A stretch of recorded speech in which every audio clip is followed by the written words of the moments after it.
পাগড়ি এখন মোহাম্মদ ইয়াহিয়া, পিতা মাহফুজুর রহমান, স্টেজ আসক। নুসরাত দেওয়ান, তার পক্ষ থেকে পাগড়ি নিবে তার পিতা মোহাম্মদ কাউসার দেওয়ান।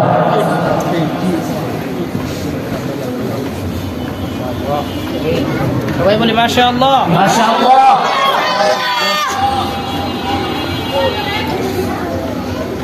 সামিয়া সিদ্দিকা, তার পক্ষ থেকে পাগড়ি নিবে তার পিতা মামুন খান।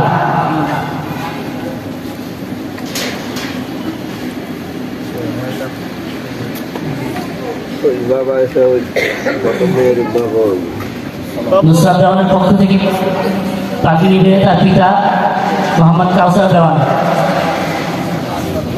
আলহামদুলিল্লাহ।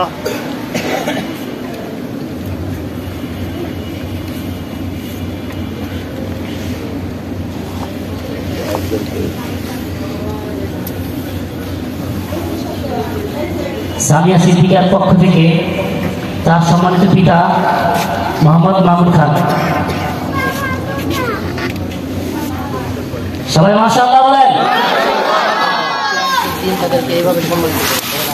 আল্লাহ তাআলা কিয়ামতের দিন এইভাবে তাদের পিতাদেরকে সম্মানিত করবে। সবাই বলেন আমিন। আল্লাহ তাআলা নূরের পাখি পড়ায় দেয়। সবাই বলেন আমিন।